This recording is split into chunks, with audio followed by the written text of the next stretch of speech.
Can I run and get some dinner real quick? Hello, everybody. Welcome once again to Wanderer's Haven. I am your merry, jolly old St. Kevin host tonight. Tonight we're playing a late holiday little game of Elves Die Hard. It's about to get real. It's about to get crazy. And you know what? It's about to get real fun. So thank you all for hanging out with us. It's the day after jolly old St. Nick came and dropped off all of his goodies. But we are about to get into some fun. So, real quick, we're doing a nice little fun holiday one-shot tonight. As you can tell by the festive garb and the fact that we're all together here sharing the moment. We're going to be playing a modified version of the game Outta Bubblegum, which is a super fun, awesome, cool micro game that we'll go over in just a second how that's all going to go down. But first, I want to say thank you all for hanging out with us. We've loved you all over the year, and we've really appreciated you being part of the Wanderer's Haven home and atmosphere. So that's why we wanted to do this. So let's go around. Let's meet everybody who is playing tonight and who is going to be doing some fun stuff. Just a little quick who they are and what's going about. Let's start right over here on my side. We're going to go right down the list here. So Miko, you are up first, my friend. Tell us who you are, what you're doing, what you're about. Hi there, everyone. I am Miko, otherwise known as the OK's GM.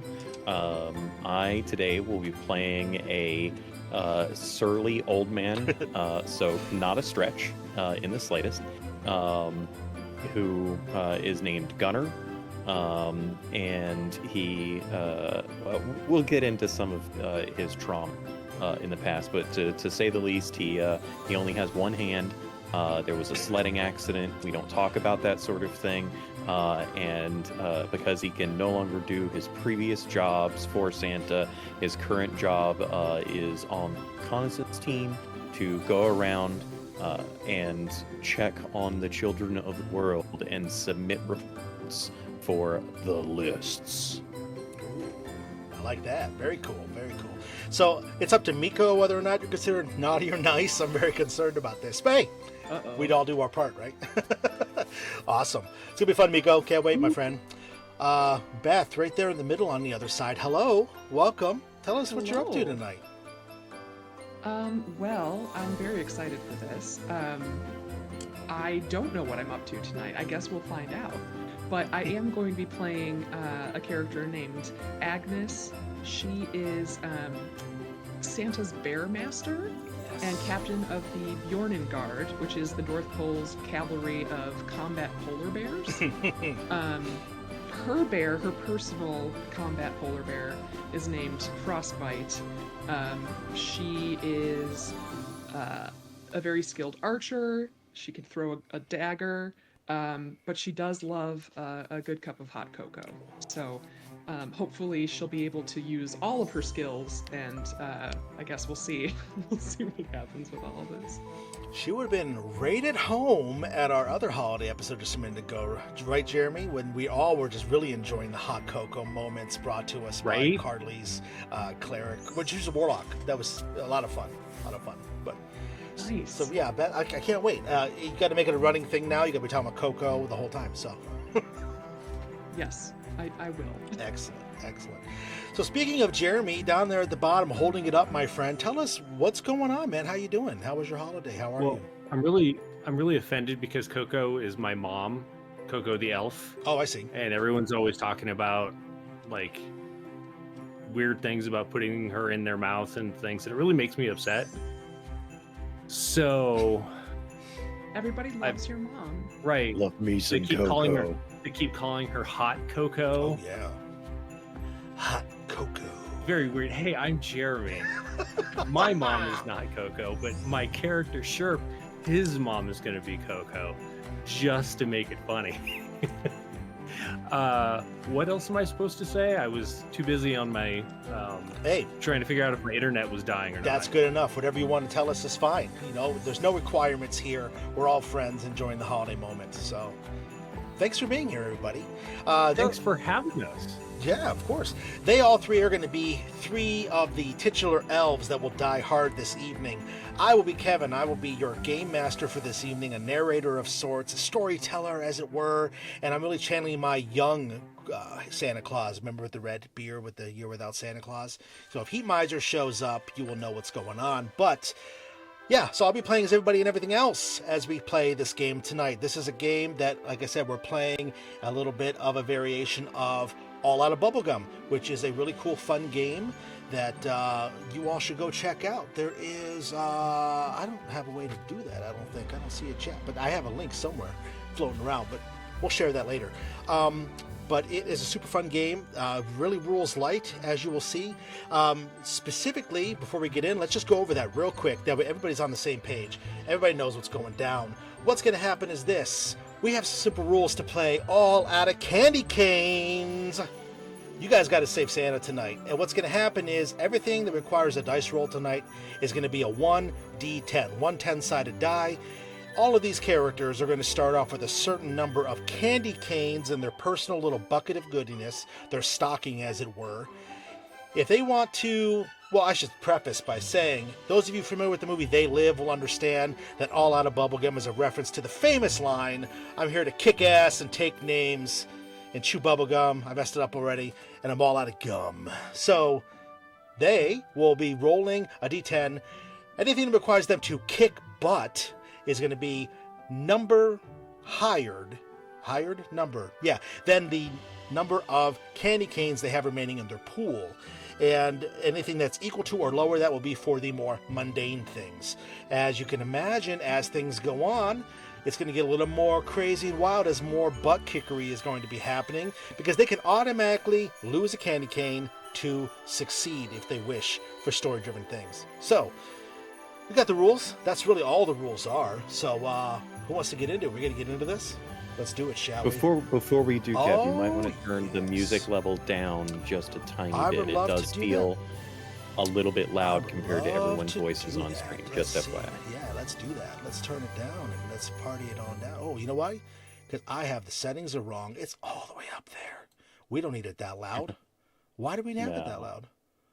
Okay, let's see. New song start. Let's see. How do we see? I don't hear. I don't hear. I don't hear. Is it joyful? Is it? That sounds a lot more quiet. Here we go. So, let's begin, shall we? You guys ready? Sip your cocoa. Sure. Not Jeremy's mom, your other cocoa. 'Twas the eve. Not Jeremy's mom. Not Jeremy's mom. Sherp's mom. Sorry, I got that messed up. We're off to a great start. 'Twas the eve before Christmas, and in the North Pole, the elves of the workshop had just finished their gift roll. So onward to the grand hall these little rascals did go. Even our three heroes, three brownies alike know. Let's take a moment. I'd like to have everybody please tell us, what does your character look like and what are they doing immediately as we come in upon them? Let's start right with you, Sherp. Jeremy, what are you up to, my friend? What's going on? What's Sherp doing when we first see him tonight? Well, he's kind of lagging behind because he's really looking for some good, reindeer droppings that he can kind of scoop up in this little bag that he's got. Sherp is quite skinny compared to many of the other elves. A little young. He's got some acne. Obviously, not quite out of his formative years. His voice cracks every so often when he speaks, and he likes to cause mischief. And so some of the other elves are probably eyeing him as he's, trying to nonchalantly walk around and look for what he likes to call, sleigh bombs. Nice. Excellent. I love that. So Sherp, as you're moving along in towards the party, the ballroom that you guys all get to have now that you've all finished packing up goodies, painting all the toys, wrapping all the presents, you do come across another elf who is very much not like you. Let's jump up to the top. Miko, tell us a little bit about Gunnar and what he's like and how he is so different from Sherp. So Sherp is what, like not even a century old at this point? No, Like, not even. What, Yeah. I don't. Young. They stopped counting how many centuries old Gunnar is Okay. a long time ago. They just gave up. Nice. He's fairly tall. for an elf, easily 4'8", 4'9". He has a long, flowing white beard, thick on the cheeks, big mustache. Hard to tell if he actually has hair on top of his head though, because he always wears a red hood up over the top, so nobody's seen the hair on his head if he has any in quite some time. But he's basically prepared for war. Like, he's got thick red and fur jacket on, that dark kind of crimson red that hides blood, other people's blood, that gets on him. Sure. Not his own. Of course. Yeah. His left hand is wrapped in heavy leather wrappings because it's a stump, and so he wraps it tight, so that if he has to pummel somebody, that's what he's pummeling them with. And his other hand is, he's old, gnarled, thick knuckles, like the kind from Too Many Fights, as it were, that worn, heavy look. He's fairly well, like, muscular underneath everything, and he generally looks like he could murder you. Nice. And I think that he's more or less in the middle of the pack of everybody coming in. Everybody probably gives him a wide berth, Sure. and whatnot. But I would say currently he's probably just wiping his beard fairly heavily, cleaning up after himself after having just finished some hot cocoa. Excellent. Cocoa, reference number 1. I want somebody in chat to keep track of that for us as we move along this evening. Speaking of hot cocoa, there is that distinctive sound from someone nearby drinking some delicious hot cocoa, and the two of you, as you happen to be in the same proximity, you look over to see the third member of our story this evening. Beth, tell us a little bit about Agnes, if you will, please. Yeah, so you see Agnes posted up along like a side wall, enormous cup of cocoa in her hands, Nice. Which seems rather cute, and sort of out of place given what she looks like otherwise. She is of average elven height. Which is what, like 3 isn't foot tall? quite Or? Yeah, give or take, She doesn't look as brightly dressed as a lot of the other elves here, but she does wear a lot of green, and a lot of leather. She's got tall riding boots on. She's got like warm but somehow still thin riding gloves. She's still geared up. Looks like she probably just came from getting all of the combat bears to bed, and she looks not bored, but kind of like she would rather be hanging out with the bears than with people. So she's just sort of quietly observing with an enormous cup of cocoa that she is sipping on. Excellent. I love that. And followed right behind. Now, you don't have Frostbite with you. Is that what I just heard? Frostbite's No. away? Frostbite is... Yeah, he's hanging out for Okay, now. he's hanging out for now. Okay, you will notice that all 3 of our beautiful PCs have been rendered by the amazing Dawn over at Stray Dawn Art.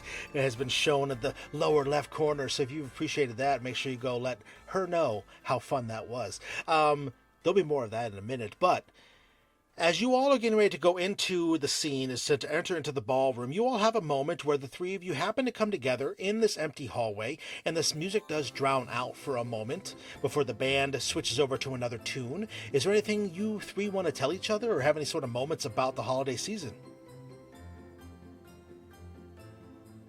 Hey, Agnes, how's it going?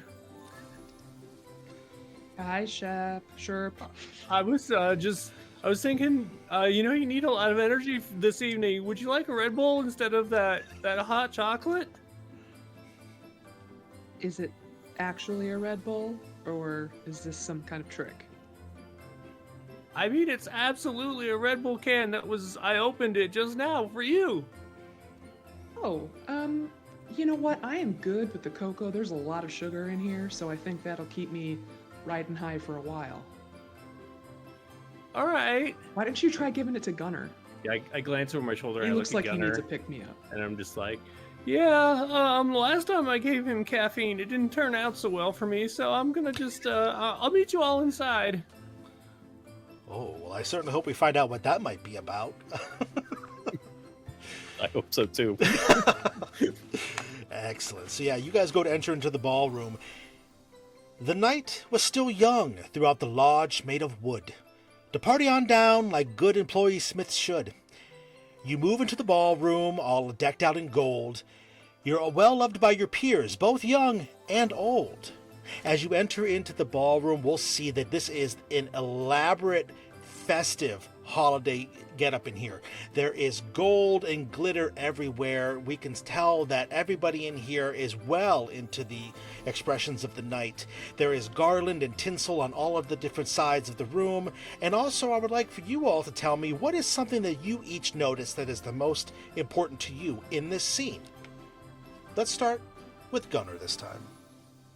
Sure. I think the most important thing for Gunner is that there is an array of like brilliantly crafted chairs sitting off to the side, like the kind that you find it enjoyable to sit in. Like you sit in them and like every part of your body that touches the wood just relaxes, and you know it's a wonderful experience to just sit in them. And so for Gunner, it is walking over towards them and the array of little elfkin that are sitting in the chairs currently having, you know, ginger snap cookies and milk or whatever. He just kind of looms over them until they all depart, and he just turns and sits down and crosses his arms in front of him to observe the entirety of the room. Absolutely. And how about you, Sherp? What's something that you notice in the room? Well, so usually they have me set things up, like set up chairs and the tables and make sure all the like decorations are up. But this year I was actually allowed in the kitchen and I was allowed to help bake. And so there's like this stack. It kind of looks like a Christmas tree of sugar cookies, and the frosting is where most of the Red Bull went. Okay. So I'm eyeing that because not only am I very proud of the work that I've done with this, I'm looking forward to digging into those once the festivities begin. Absolutely. I love that. Yeah, it is very festive indeed. So the Red Bull, are they like specialty cans? Or are they just the typical silver and blue? I mean, do they have a special? You know, I think it was the cranberry flavor, the seasonal cranberry flavor that I used this time. Yeah. Nice. Try and slip that in so the elder elves don't really realize. Indeed. Okay. Well, you know what? They say I have enough energy the way it is. I don't know what they're talking about. Okay. Are we trying to imply that Sherp sweat is actually what they can into the Red Bull to make it so everybody has energy? Is that what we're trying to imply? Yeah. Nice. Okay. I love that. Because not only does the North Pole make toys, apparently they make Red Bull energy drinks. You know, Red Bull, go ahead. You can send us a check. That's fine. Yeah. You know, that was at least 4 times we referenced you. So go on, throw it on over. I wish. Anyway, how about you? When this goes on YouTube, I'll just, in post, I'll put a can of there Red we Bull go. in my hand. Now I wish I had one. Red Bull and some Jaeger. Oh, no. Right. Anyway, so Agnes, tell us a little bit about what do you see in the room? I think at this point, it's what Agnes is both hoping and dreading to see. She is scanning the room for her ex, who loves these types of parties, and she just knows that she'll be here, and that's both exciting and kind of makes her want to throw up. That might be all of the cocoa she's had already, but Reference she's 3. nervous, so she can't stop drinking it. but yeah, she's just sort of scanning, looking at people having conversations and kind of monitoring what Sherp is doing too, after being offered some potentially deadly energy drinks. Definitely. And letting the mayhem happen because it's going to happen anyways, and this is pretty innocuous, all things considered. So Yeah. she's just sort of keeping an eye out and trying to not feel as or not look as awkward as she feels. Indeed. So, Agnes, as you look around, it's almost as if the crowd of the fellow elves does seem to part, and there's a warm glow that comes down from a spotlight that illuminates her. Holly is her name, and with her smile, your soul lifts, alighting all your heart's love more than all the world's gifts. How did you guys break up? What happened with that? Well, it wasn't pretty. I was rightfully accused of spending too much time with animals and not people. I maintain that there's not really anything wrong with that. We here at Wanderers, but- we have a blanket statement that that's usually best, yeah. Yeah. Yeah, these are not my views. Sure. These are, Holly's views. Yes. Yeah, I wasn't present in the relationship, and so it's really on me. But I don't think it hasn't gone away. Those feelings are there. So seeing her, like you said, it's wonderful and again nauseating. Of course.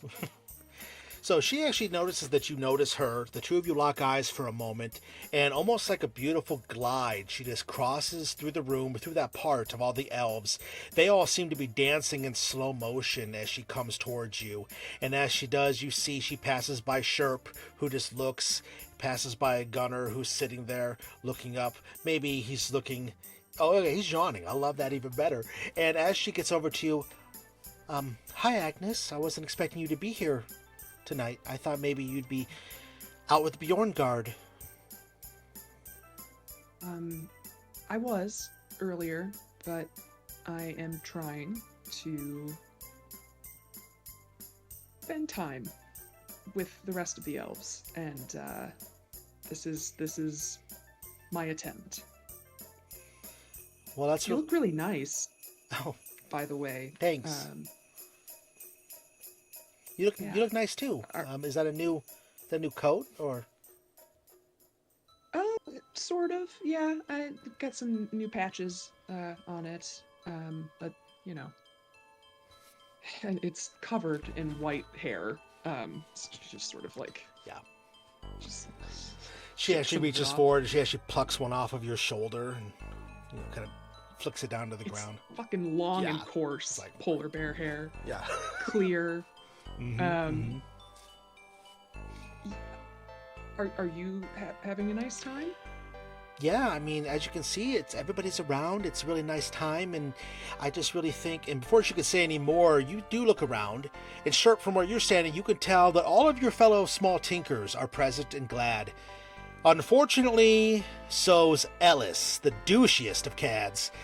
This guy pushes through. He's an elf with a big black beard. He's actually got a three-piece suit on, and you can see that as he comes forward, he's got a wine glass of some sort, and he actually just shoves you. You go flying into the crowd of the other elves. You bounce off some of them. Most of them move out of the way to not have you bump into them, you notice. So you do end up on the floor, Sherp, unfortunately. Ellis is moving through. As he does, you can tell that he flaunts and he brags like the lamest of jerks. But his rise to head elf was earned by your hard works, Sherp. What did you do that this guy took credit for, and this guy now is the head elf? Well, Ellis is kind of why I stopped really caring about making toys and stuff, because obviously all the hard work that I did can easily be taken responsibility for by someone else. Sure. And so I'm not saying that I will never care about making toys again, but just, maybe not this time. In my life, I've got another destiny to fulfill first. And speaking of, I want to make sure that as I'm sliding across the floor, I keep that like the top of the can upright, because I don't want to waste any of my important sugar water. Absolutely, yeah. Fizzy sugar water. Yeah, yes, you do. Yeah, you do manage to keep it upright, even though you go tumbling and turning and flipping over yourself, almost like a ball that's being thrown out into the playground. You bounce and tumble a little bit, but yeah, you don't spill a single drop of that goodness, which is great. Excellent. Ellis continues to push through, and he's actually standing next to you, Gunner, and he looks at you standing there, Agnes, with Holly. He goes, "Hey, what's going on? You guys coming to the party kind of late, huh? That's not very cool, man." Shut Hey. up. Whoa! Are you talking to me? Talking to you, talking to her, talking to him. I'm talking to everybody who wants to listen, baby. That's how we do things here. Gunner stands up, still hasn't uncrossed his arms, just looks down at him. Who gave you permission to talk to me? Hey, Bubba, I'm just, I'm head elf, man. I just gotta go around, make sure everybody's doing okay, I just wanted to come over here and make sure you all knew that, Holly got a little bit of a promotion too. Hey, show him the bell. Show him that bell. We got you, yeah. I don't really know if now's the... Come on, show him the bell. Don't be embarrassed. You're really good around here. Come on, show him the bell. Show him, let's just do it. Come on. Okay, she reaches into her coat. She pulls out like a little cowbell, and she rings it. Ding-a-ding-a-ding. Yeah, they gave me this for the promotion. I'm Ellis's second, his right-hand woman. As he goes, yeah, that's right. Every strong man needs a strong lady behind him. You know what I mean? That's how we do things here. You understand, right, Gunner? And he slaps you on the arm, Gunner. Just stares at him for a very long moment and says, "So you are the strong woman then?" I think I got what you're saying here, sport, man. You're all right, man. I like you. And he goes, and as he turns, he takes his wine glass and he trips for a little bit, spills it all over the floor, right in front of you, Sharp. Hey, sport, why don't you go and go and take care of that, all right? Holly, we'll see you later. Agnes, great to see you. Glad you cleaned up for the party. See ya, bye. And he starts sifting back in through the crowd again, leaving the four of you alone with Holly. She looks for a moment after him. Sorry, he's a little in his cups already, it would seem. No, he's pretty much like that all the time. Oh, well, I'm only recently working with him, so I don't really know, but yeah, it's nice to see you, Agnes. I hope we get a chance to talk later, maybe. Sure, yeah. Congratulations, by the way. That's really nice bell. Thanks. Thanks. Yeah, I'll see you. I better go. Yeah. She turns and she starts following after Ellis. Sharp, what are you doing? Are you cleaning up the mess? Or are you doing something different? Or what's going on here?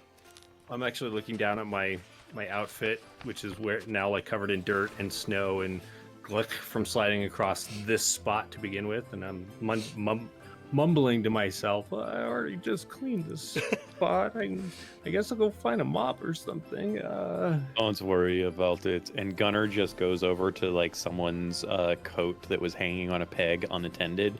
Doesn't care whose it is. He just picks it up, grabs it, and then tosses it down on top of the wine and starts like stomping the coat into the wine so that it absorbs it up. Oh, I don't think leather's all that absorbent, but okay, yeah, okay. Thanks, Gunner. That way nobody slips in it. That is true. Wet leather is very sticky. Absolutely. We cut outside for a moment. In the frost of the north wind, a danger did blow. Hidden from all and from the bright holiday glow, a sleigh had pulled up, and who should disembark but 7 tough folks whose intentions were dark. You're all here in the party, and you're all having this moment with one another. And out on the main floor, there's a rose, such a clatter. You all spring up to see what is the matter. Well, what to your shock, to your wondering eyes should appear, well, holy shit, there's fucking intruders here! You guys all have a moment to react before the intruders start bursting in. You notice that they are garbed in different colors of clothing before you get a really good full glimpse of them. What do you all wish to do? You can tell they are coming in with hostile intent. They're trying to come in and round everybody up. What do you want to do? I had just taken my shoes off to make toe fists. Okay. I love it. That's what I do when I'm stressed. It's canon. You got no shoes on now. I love it. Wow. Yeah, socks at least. Well, I mean, yeah, I've got socks on. Oh, okay. It's a lot easier to make, fists with your toes when you don't have shoes on. Yes. Yes. Gunner goes immediately into full naughty list mode, recognizing right away someone, naughty intent, and the wine-soaked leather jacket that was on the ground. He picks it up and just hurls it in the direction of the individuals that are storming into the room, screaming as he chucks it across the room. Well, he's not messing around. I love it. I love it. What are you doing in this moment as he does this, Agnes? I look around the space and realize that I'm kind of in the middle of the room, not near the doors. So I don't know if I were to whistle for Frostbite, I don't think he'd hear me. So I sort of try to put myself between the cluster of party goers, particularly if I can see Holly, if Holly's still around somewhere, and take a one final swig of my enormous cup of cocoa and just toss it on the ground. And I reach down, put my hand on the handle of each of my daggers in both of my pockets and just wait. One could say you're loaded for bear even, perhaps. Yes. Oh, you're welcome, Miko. You're so welcome. He's like, can we take away experience from you? Alrighty, so these septuple dwarves herd all of your friends into rows, armed to the teeth with candy cane katanas and bows. Let's take a look at these guys. These guys are a smorgasbord, a array of different individuals. They look like they are from the neighboring village of Whoville, and they look like they are really rough and tumble indeed. They're all dressed in a different color of the rainbow, as you can see, and their leader is a full head taller than the rest of them. He has long, flowing blonde hair, and on a little "Hi, my name is" sticker on his shirt, it says Carl with a big giant K, and he looks like he means business. Are you guys are going to try to confront these people, or you guys are trying to get out of here? What is going on? Oh, I'm charging them. Charging them. I love it. Okay. Fucking So Snorks ain't gonna keep me down. yeah, buddy. Is anybody else not trying to attack? Well, I'm looking at the big pole to make sure my mom's not dancing on it because I want her shit. to be safe. Okay, good to know. Good to know. All right. Well, how about you, Agnes? Agnes is just waiting just long enough to see if they start to come much closer. Mm-hmm. If they get within,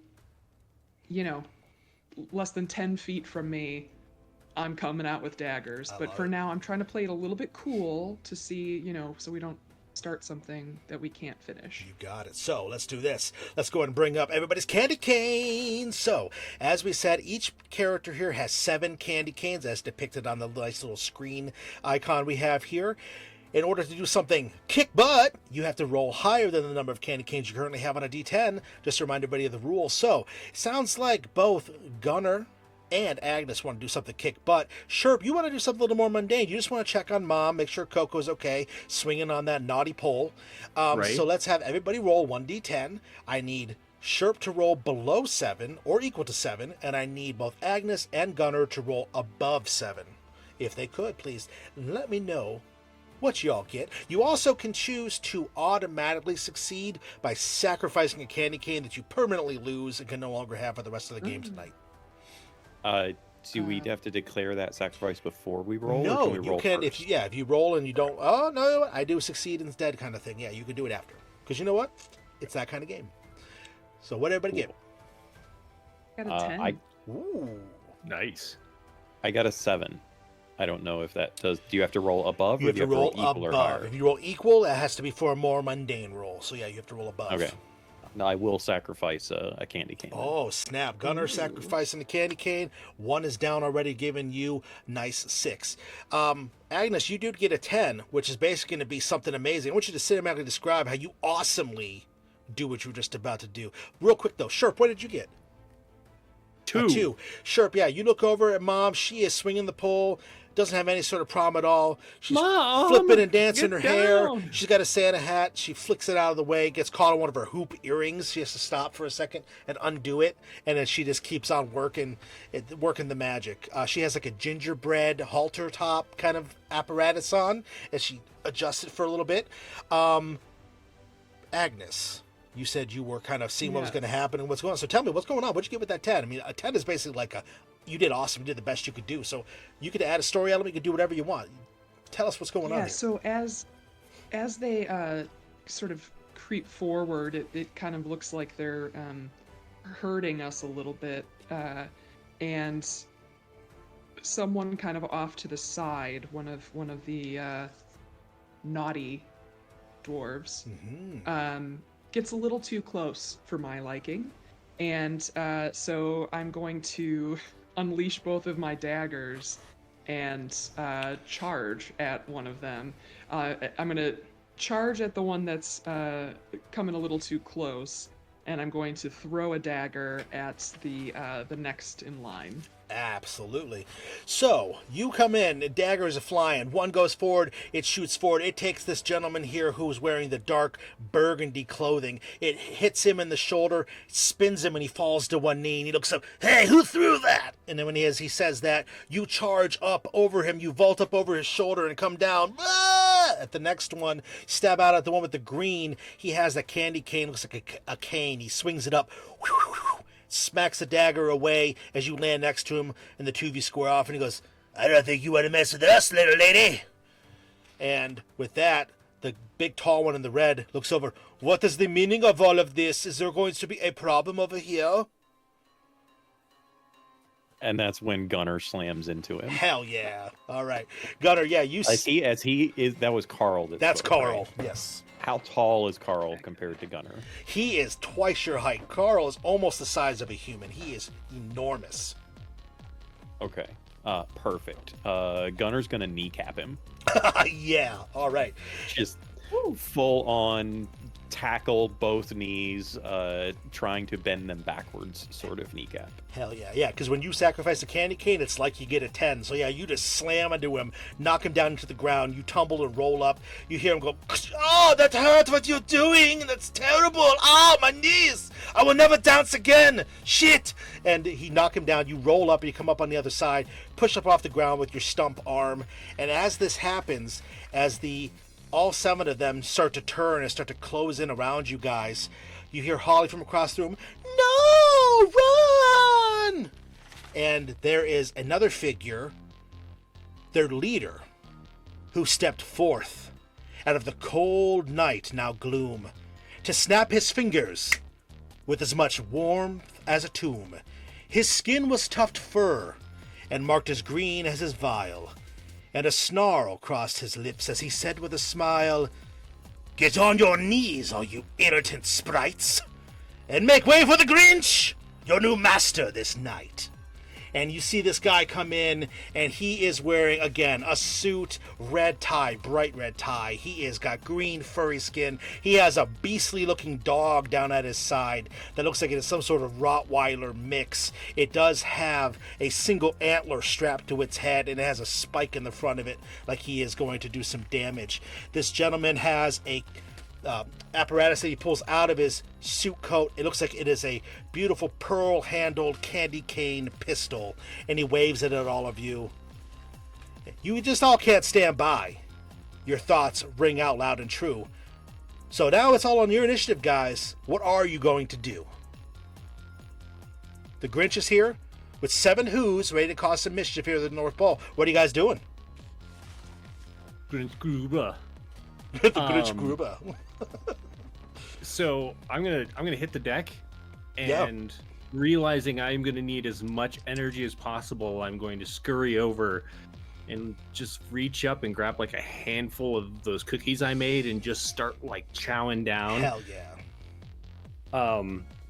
And then when I'm done with that, or as I do that, I'm going to be sneaking around to try and get behind that Christmas tree that they're standing next to, so that I can take these jerky strips out of my pocket and get that dog's attention. They're really useful when I'm trying to get the bear's attention when Agnes is out, working with them and stuff, and I'm trying to mess with her.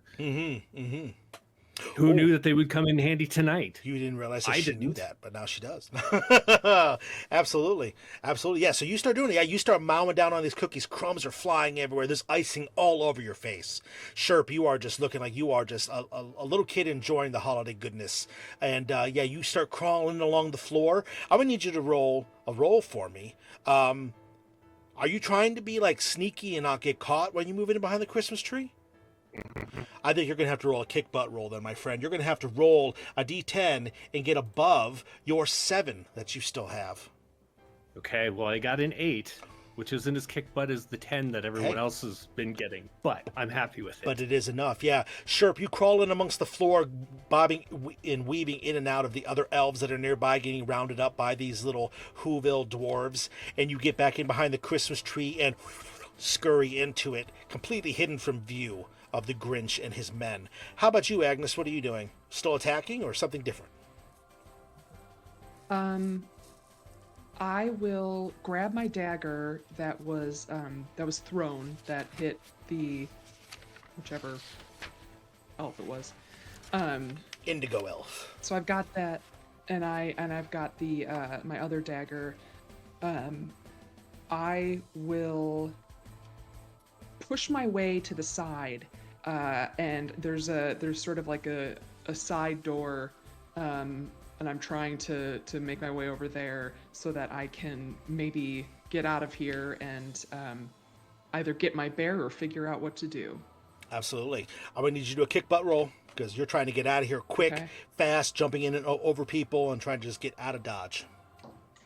You still have 7. Nope, I'm going to use a candy cane. Okay, you don't roll again. You just automatically succeed. Boom! You just give it up and you automatically succeed. So you run over to the door. You jump and hurdle over the other elves that are nearby, getting corralled by the Rainbow Brigade here. And as you jump past them, shoot past them, you flip up and over, do a tumbling somersault, and bound through a side door. Big red exit sign above it. As you burst through the door, Gunner, you hear the door slam over because you're used to listening to things like this. But what are you doing? You're still kind of in the middle of things with Carl. So what do you want to do? Yeah, I think that so Gunner is the type that will never back down. Okay. And like never surrender sort of thing. Like he'll go down screaming in all of that. But me recognizing the situation for what it is, sure. I think what is going to happen, or what should happen anyway, we'll find out, is that Gunner like reaches down and yanks the candy cane out of Carl's hands, who was laying on the ground, and he like starts charging at the Grinch. Oh shit! Okay. Who I think would probably just sidestep the reckless charge, and then Gunner like gets tripped up and goes tumbling down the hill behind the Grinch, kind of like turning into a snowball and tumbling down the hill, sort of situation. I think that's what would end up happening. Okay, yeah, for Gunner. Absolutely, yeah. And as you tumble through the back open doorway that he just came in, and you go tumbling down through the cold snow, kicking up the spray of dust behind you, the dog just looks out after you for a minute. The Grinch goes, "Not yet, Max. We have plans for the elves here. Find their leader. Find the one they call." And the camera zooms in real close to his face. "Claws." How about you, Sherp? What are you doing? You're hiding in that tree. Seeing Max go over to the door, I get inspiration and I run over to Max. I'm just gonna blow a candy cane on this because I want this to happen. Boom! There we go. I'm gonna run over, jump on Max, quickly tie a piece of like jerky to hang off of that horn in front of him. Okay. And then I'm gonna turn around and look at Gruber and be like, "Yippee-ki-yay, mother fluffer!" And then I'm gonna ride Max slowly out the door. I love it. Yeah, you tie up the jerky. Max starts running and flipping and bangling around, and it bounces around much like my little ball on my hat was just doing. And yeah, you ride him right out the door, following a path right down the hill behind Gunner. You see Gunner rolling and tumbling and flipping as the spray gets up, and you both see off to the side as you get outside that your friend Agnes has made it outside, and she is swift, moving down the side of the hill towards where the Bjorn guard are kept, towards where the bears are kept, probably to get frostbite. And as you all get out here into the snow, you all reconvene at the bottom of the hill.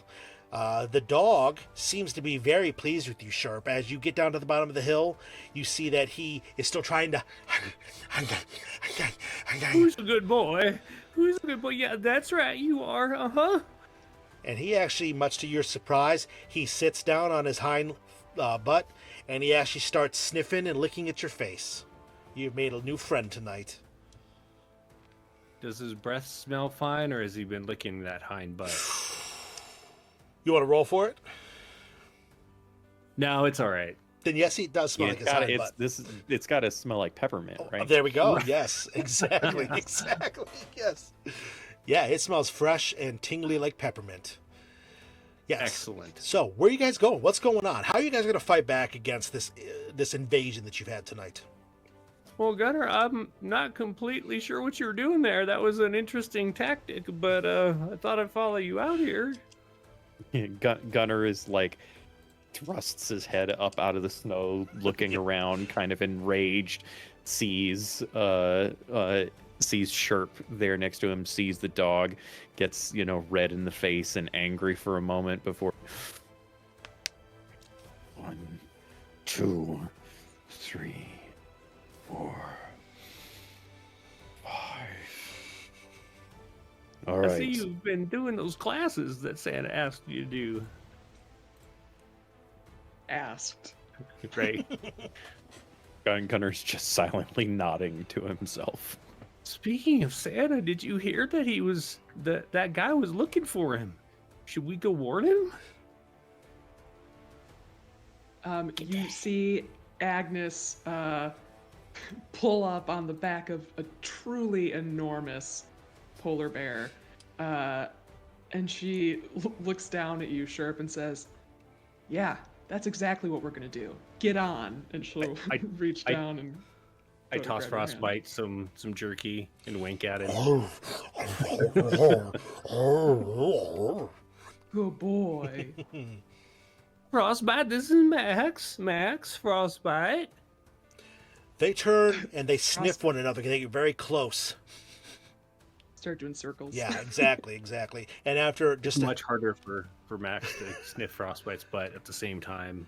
Well, hey, you know what? We're going to have to roll for this because normally Frostbite would know to defend you at all costs. All right. So let's have you roll. Am I trying to roll high or low? This will be a mundane roll because you're handling animals, something you do all the time. So you have to roll equal to or below your 6 you currently have. I rolled a 2. Okay, yeah, you're fine. So yeah, you handle Frostbite, you give him a good idea that, you guys are safe, you guys are having fun, there's no problems here. And after a minute, he seems to be okay with Max, but Sherp, is Max okay with him? I need you to roll too, sir. You're going to have to roll a butt kick roll, though, because you don't train animals all the time, and this is an animal you literally just met. So you have to roll so you have to roll higher than 10. 6. 10. Max is cool. Max is 100% your dog now for the story. So, yeah, this is it. This is Max is here on your side. He's got you guys. He's happy to be broken free from the Grinch's dark hold. So, yeah, everybody seems to be cool. So, Gunnar, you better keep up because they're both on the back of animals now. So, Gunner, get up can here. run. I It's got fun. this. I got this. Gunner just starts running, and he's like surprisingly very, very fast. yeah. He used to train reindeer, and so Oh. he can actually haul ass. Nice. Excellent. The building that we were in, how tall is it? It is a 2-story building. It is about, we'll say, a regular 2 stories would be, what would it be, like 20 feet, we'll say, roughly to the top of it, which doesn't seem very much, but for elves, that's pretty tall. I mean, that's pretty up there. I mean, you guys are about 3 feet tall, so it's pretty big. Yeah, it has the 2nd story, and there also is a very large chimney that goes up about another story above that. And there is actually nearby the Bjorngard's stables where you guys are. There is another, like a walkway almost, that goes over to another far area. The far area, it looks like a giant, like a garage almost, a giant building. Everything here looks like it's cottages made out of wood and has different, almost like gingerbread type of decorations on the windows, crenellations and things like this. And this catwalk goes over to this other building where Santa's sleigh is kept. And actually, as you look over in that direction, you see that figure in the suit trudging across the snow. Behind him are his 7 henchmen. Carl, you can tell, he's very animated. He's like yelling and he's pointing back to the thing, and you guys can just barely hear him on the wind say, "I will have revenge! I will not be defeated like this!" And you see as they're going across the way, they are dragging something very large behind them in the snow. You can't make out what it is, but what you can make out is behind this thing they're dragging were the last of the elves who have invaded, the Who elves that have invaded. You see they are pushing along 2 figures, one of which you instantly recognize as Ellis. Screw that guy. But the other one that you notice is actually Holly. And as they're pushing them along, you see she's looking out over the snow, being very, very cautious about it. She's not giving away the fact that she's looking, but she seems to be looking out at the snow to see what's going on. So you guys have a couple of different options here. What do you guys want to do? Well, I mean, we have to defend Santa at all costs, right? So what does that look like right now? Are you okay if we lose Holly in the process? No, I'm not Want to okay stay with and that. they've taken her hostage. Yeah, we'll figure that out. That's part of this whole thing. Oh, okay. But do you think he's in the sleigh with the sleigh, or do you think he's up with Mrs. Claus still? I don't know, but I mean, it wouldn't be good if they get to his sleigh either, even if he's not there. Very true. Sleighs can be replaced. People I don't can. know about this one, man. Yeah, you're probably right. You guys see as Gunnar, what do we... the Grinch actually stops, and as he stops, he looks back. He looks like he's giving orders of some sort to the other men behind him. And you see the half of the group, one's yellow, orange, green, split away from the group, and they go in different directions, like they're looking for something out in the snow. But yeah, you were just asking Gunnar, what do you guys think? What do you think, Gunnar? You might have been in a situation like this before. Who knows? Yeah, as soon as Gunner sees them start to split up, a big, broad smile comes over his face, and he's like, "We go to pick them off one at a time. It'll be fun. Hell yeah. I call dibs on orange. Fuck that guy."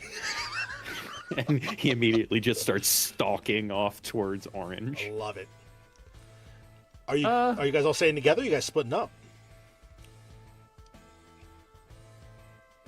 Gunner I'm not implied we'd be going together. Sure. But Yeah. you guys can do whatever the fuck you want. No. Let's do this methodically. You know, I'm not really a physical kind of person. I don't know if it's really the best idea for me. Maybe I should just go back in and Gunner no. stops and stalks over to Sherp, picks him up, like grabs onto the front of him and picks him up, like looking at him eye to eye. He's like, "You have a dog now. Own up." And he right, just you're right. plops him down on top of the I'm a dog. parent now. I've got a responsibility. I need to make sure my dog is safe. And I'll turn him to slowly trot back to the. Sure. Oh, Think of this as maybe the biggest prank you've ever pulled. okay. Yeah. Get the wheels a turning. There are a lot of ways we could do this. I mean, I think I'm gonna go. I'll need supplies. I only have like a handful of sled bombs in here. Handful is enough. Come on, man. What do you think they're going to do to Coco? Well, I mean, Coco was still inside, but I'm hoping they murder the hell out of Ellis. I mean, did I say that I You don't out need- know loud? that, to be honest. You need to elf up. You're right. All right, let's do this, Max. Come on. For Coco. And Gunner just turns and starts trudging off towards Orange again, stalking like he's a bear stalking prey. Hell yeah. All right. Gunner, go ahead and do a butt kick roll because you're sneaking up on this guy. Unless you want to be seen and heard, you want him to know you're coming, then you don't have to. No, I'm fine with sneaking up on him. Okay. That's a 9. 9, yeah. So you start sneaking up on this guy, and as you start sneaking up, you can see the orange he's doing. He's walking. He's a little bit more rotund than the other. Did you notice? So he's actually walking. He stops. Picks up his candy cane gun, starts walking around looking again. And you see as he's looking, he doesn't hear you move through the snow like Solid Snake just coming in behind him. What are the other two of you doing? Are you going with him, or did you go elsewhere? Yeah, I've actually pulled out a present box and put it over myself.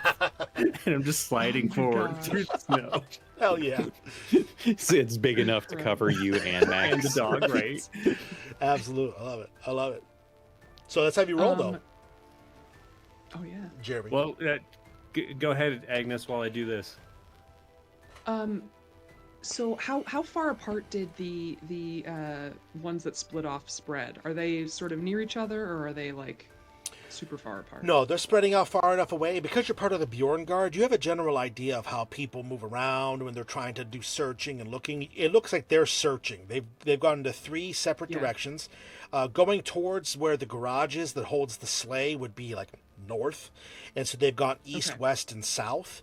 And Orange is going south, and that's the way that Gunner went behind him. Gunner is actually sneaking up right behind him as we speak.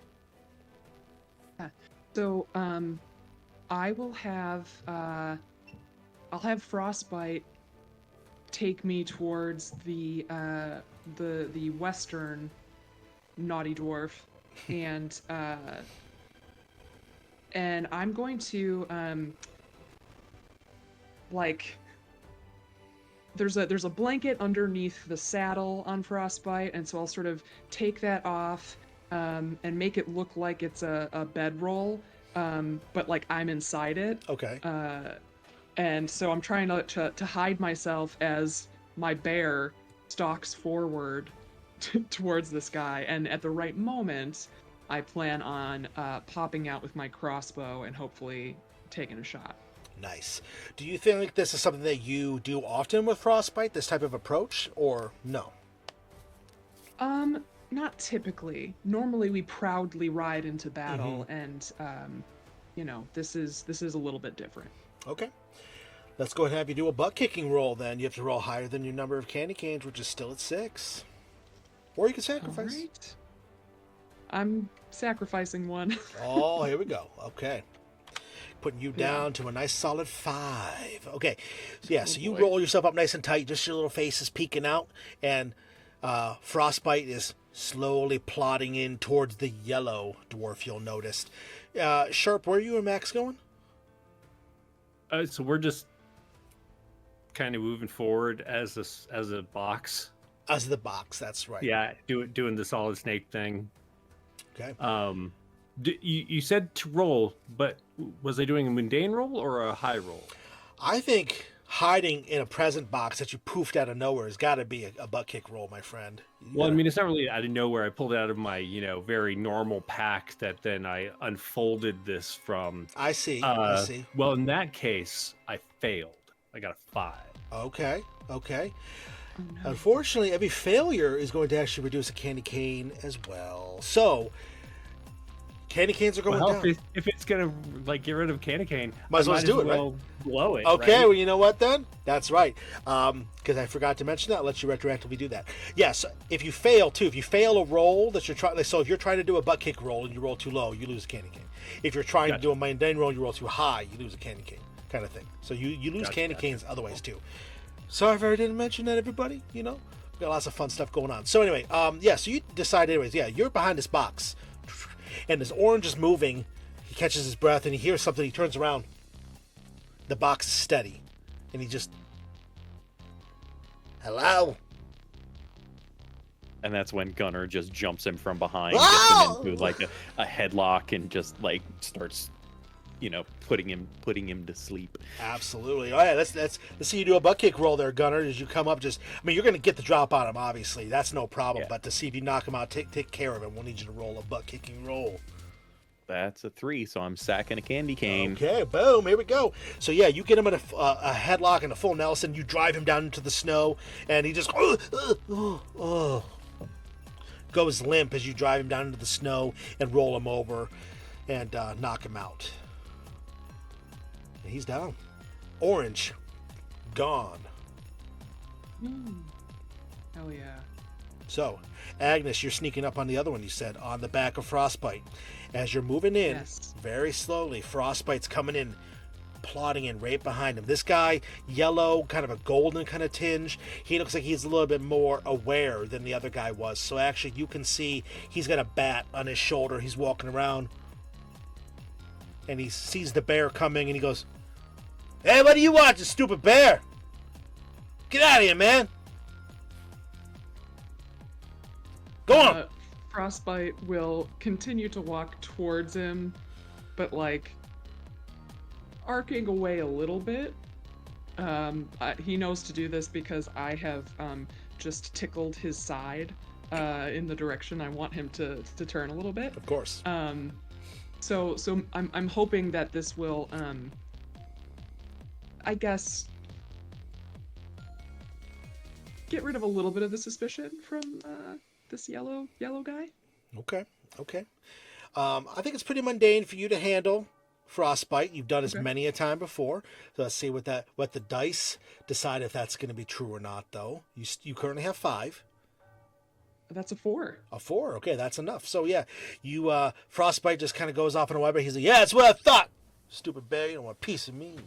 And he just kind of mutters to The himself. second he turns around, I pop out with my crossbow and I want to take a shot. Oh yeah, let's see if a fire with a kick ass roll, kick butt roll. Sorry, we got to keep this PG because it's family time, holiday time. Why not kick some ass, Beth? Let's kick some ass, baby. We've already dropped some F bombs, yippee-ki-yay and all over. More than a few. Right. Whoopsies. I need to use a candy cane. Oh yeah, get rid of those candy canes. Get them out of here.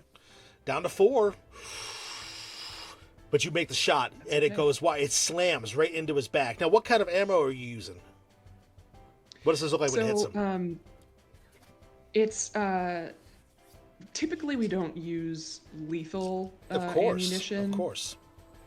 Needs must and all that. But for this, what I had already loaded was it's a kind of like a syrup trap. Ooh. So when it's got like a kind of like a ball on the tip of the arrow, and as it hits, this magically sticky syrup explodes all over and renders the assailant just entirely stuck on itself.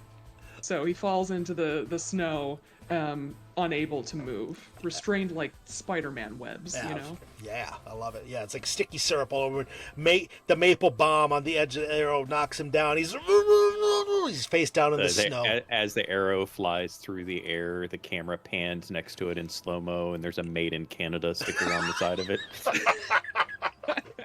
Hell yeah. Only the finest, baby. It slowly spirals through the air. Yeah, when it hits him, and he's in the snow. He's struggling, and you see him just kind of. He's done for. He doesn't really have anything to do unless you want to get out and do anything else to him. You can. He's kind of down. You don't have to roll anything. You can take him out. You can subdue him. Whatever. I'll leave him. And just hop back into the saddle on Frostbite and say, all right, let's go back to our friends. And we'll start making our way briskly while still trying to be as discreet as possible on an enormous polar bear. Yeah. And try to get back to Gunner and Sherp. Okay. You start heading back in the direction of Gunner and Sherp, and as you do, you pass by that box in the snow. You can see it off to the side. Sherp, are you doing anything different besides hiding in the box? I am going to pass by this fellow on the snow, and even though some people have compunctions about harming invaders, Sherp has not gained that level of morality yet. Okay. He just like the lid pops up and a hive, like a beehive, gets dropped out on him, and then the box turns and heads back to follow. The bees just swarm this guy, and because they're cold, they're trying to find where it's warm, so they're crawling in his mouth, in his nose, in his ears, and he's just like the end of the Wicker Man. He just screams a bee swarm in his face. It's terrible. Not the bees. Yeah, exactly. And Gunner, you stand up from having to deal with your guy, and you do all come back together here, and you look and you can see that 2 out of the 3 that have branched off are now taken care of. You can see the green one is still over the other way. You guys can see him in the night because being elves, you guys, especially with the fact that you're outside now and there's the bright snow that reflects the moonlight, you guys all have superior vision out here. You could see these people like nothing, but you can see they're all squinting, trying to find you guys. I got a very De Niro face on, just good out here, looking around, and you guys can see them all. So you see the green one over off to the side. He's got his weapon of choice, which is basically, he looks like he's got like a double-handled that cane that we mentioned before. He's actually pulled out part of it, and it's got what looks like a sword inside that's been like licked down to a razor-sharp point. You guys want to take him out, or you guys want to go someplace else? Oh, so sure. What are you saying? And where's blue, purple, and darker purple? Blue, indigo, blue, and purple, and Carl are still with Grinch going towards the garage. Okay, so they're all in one group. Yes. Gotcha. Well, what are y'all doing? I mean, I say we get rid of the straggler. Easy target. Gunner, go have fun. And you Gunner do. Gunner just stalks off after the guy. Heck yeah. He reaches down and like picks up a little bit of snow and just packs it onto the stump so that it quickly forms up into ice. Nice. Agnes, was he skipping? He really loved this shit. I mean, it's honestly really impressive to watch. You want to hop up here? You get a better seat. Oh no, I'm good. And drop back down to the present box. Is the dog under the present with you, or is there just a dog sitting next to? Nope, Okay. it's just a present. Yeah, it's just that candy cane colored, red and white striped present sitting there. Yeah. Gunner, you come up. You now have an ice, like a mallet or something on your hand, or what kind of shape did that take? I mean, I think it's just, packed in to be even harder, and just the cold on there just to add a little bit of shock value to it as he plans on pummeling. You said this was green? Yeah, this is the green guy. Now? Yeah, the green guy. Yeah. He's got like a... Definitely intending to just mash the guy in the face and at the very least remove all of his teeth. Okay. Go ahead and do a butt-kicking roll, or... sacrifice candy. I'm not telling you guys to sacrifice candy canes. I'm just saying you can. It's always an option. That's a 10. Oh, snap. So Gunner, you come in. Tell us, Miko, how do you knock this guy? We already said teeth go flying. So as you hit him in the face, his face hurt, and chiclets go flying. What else goes on here? How's this look? I think that Gunner didn't do this one quietly, but knew he wasn't doing it quietly. So as he was like charged forward, just before Green could hear him, he like reached down and picked up a fallen like log, not like just a tree branch or something, but like a full-on log, and he just chucks it past the guy to be like a distraction. And then as the guy hears Gunner coming, he slowly turns around and sees Gunner, who's basically doing like a Superman flying punch straight at him, and he's yelling, "Tooth Fairy!" and he just cracks him right across the face, just sending all of the guy's teeth flying. He does that pirouette spin. Yeah. The guy that he hits does that pirouette spin in the air and then just falls face down, ass up in the snow. Hell yeah. Yeah, and as You guys are on such good terms with the Tooth Fairy. What? I said that's why you guys are on such good terms with the Tooth Fairy.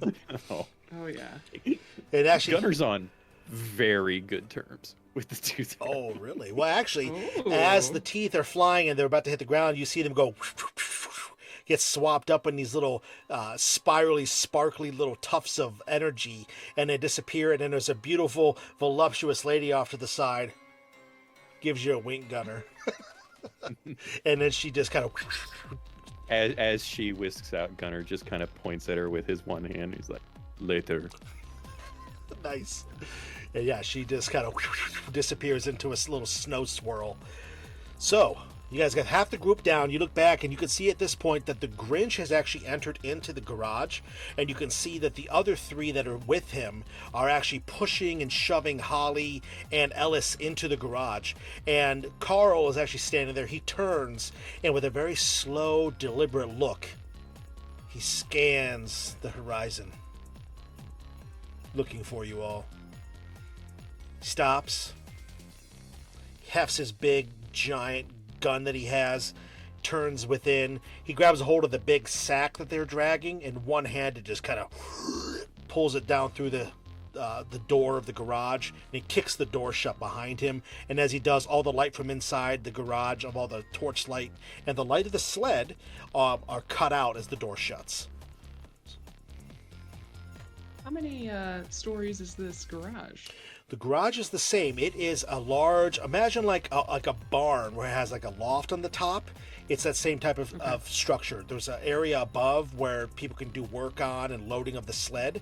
That walkway that we mentioned earlier that goes from the one building over to where the sled building is, there's a large crane on the top as well that's usually used for loading presents. At this point, you can see that where the crane loads out of, all those presents are gone. It's empty. The giant bag is pretty much full up at this point. So the crane is just off to the side. A big claw, like one of those grab claw machines, is just stationary, hanging there over nothing. Well, we have to get in there. Does the claw go into the barn to load up the sleigh? Yeah. All right, so hear me out. You go and run the crane. You pick me up in my box, and you drop me and Max in our box next to them, and then I'll jump out and surprise them. Sounds good to me. Go for it, Agnes. He doesn't want me being the one to operate the crane. And he just holds up like this stump in his hand. It does require two hands. It's a very intricate way of controlling. So it's like a pod racer. You have to, be able to do both at the same time. Yeah. Yeah, I'll make sure that that Sherp is all set, ready to go, and I will hop on the seat of the crane, tell Frostbite to just sit, and he dutifully sits with his big old bare butt on the snow. And I will attempt to make this happen. All right, so Sherp, you want to get loaded up into the crane. So we're going to need you to roll something for this, my friend. We're going to need you to roll A mundane roll. I would say, because, you guys are used to packing toys into the crane and getting stuff loaded up for the sled. So you have to roll equal to or below the 5 that you're currently at. Okay, I got a 3. Okay, no worries. So you get the box positioned. Are you taking Max with you, or is it just you in the box? Of course. Of course, you are taking him. Yeah. Okay. Yeah, so the two of you pile in there. He gives your lick. He gives your cheek a lick and a little bit of show of support. You're a dutiful dog at this point, and he sits down. The lid gets secured. Agnes, I need you to roll a mundane roll too, because it's pretty simple just controlling this thing. You do have 2 hands, so. Okay. Okay. 50-50. Yes. Yeah. Right. I got a 5.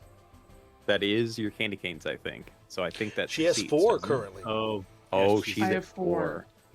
Could I? You can use always one sacrifice one to to- have it work. Yeah. Okay. Okay. Yeah. Okay. I'll sacrifice one then.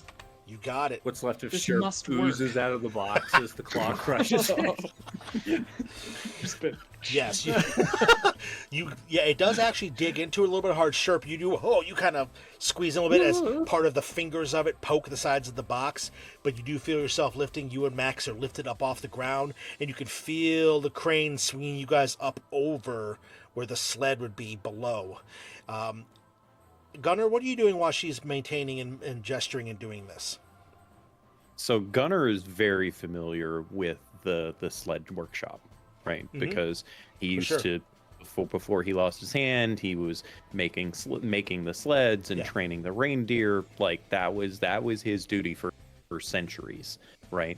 And so there's a moment of pause for him because he hasn't been in the workshop in a long time. Absolutely. There's trauma there, right? So he has to like toughen himself up to do this. So while they're doing all of that kind of stuff, he like smacks himself in the face a few times, and he's like, "The fucking Sherp doing things I can do them too. I'll do this. I'll do this. I'll do this."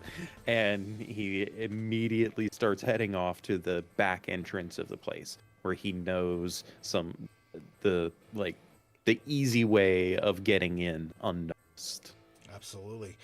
So before you do that, while you're trying to psych yourself up, Gunnar, can you tell us exactly what happened as we as an audience see within your mind's eye? This is just a moment that you have a flashback, as it were, as to what exactly happened. There was it was a cold, dark night. The sled was in need of some last minute repairs. This was a new model. This was one that, hadn't been used previously. There was a lot of concern as to whether or not it would be, as good as it should have been. And so Gunnar was going over it once, twice, 3, 4 extra times to be absolutely certain of everything. He was checking all of the harnesses, making sure they were good. As the last of the reindeer was getting hooked in, something spooked them. Gunnar doesn't know what that something was, but all of a sudden, everyone bolted, and he found himself getting tangled up in the harnesses and drug along for quite a long distance. The sled worked beautifully.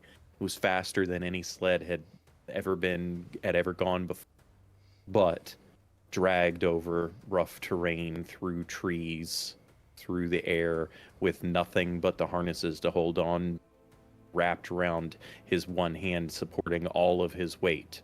He ended up losing that hand and could never work on it again. And to this day, he still does not know what spooked the reindeer that night. Indeed. So Gunnar, I will not make you roll then, since you shared that moment with us. As you move in around the back, you do get to the back entrance, and as you get to the back entrance, you can see that 2 of the dwarves that came with the Grinch are standing there. One is indigo, the other is purple, and they are standing there, and they seem to be having some sort of discussion.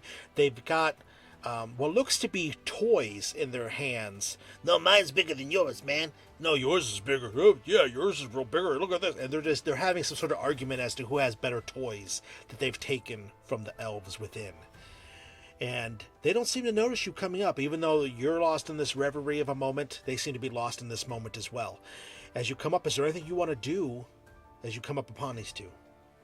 Yeah, I think Gunnar just like, as they're having this argument, he slowly appears behind them and just reaches up and bashes their heads together. Hell yeah. Let's have your roll, kick butt roll, man. Kick ass roll as the word. Yeah, you got to roll higher than you're still at 5, so you I'm at 5. I'm not doing too bad there. That's a 7. Okay. Yeah, so you do. You grab a hold and clock them both. They both crumble into your hand, and you drop them.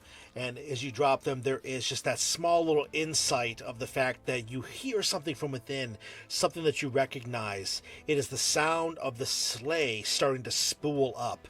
The engine inside, this is the same sled that you checked all those years ago, the one that's faster than everything. It has a certain kind of engine in it, and you recognize the sound of that engine firing it up. You can tell whatever it is they're doing, they're about to take the sleigh to go do it. So that thing only takes a few moments to get up to speed. So you guys are running out of time.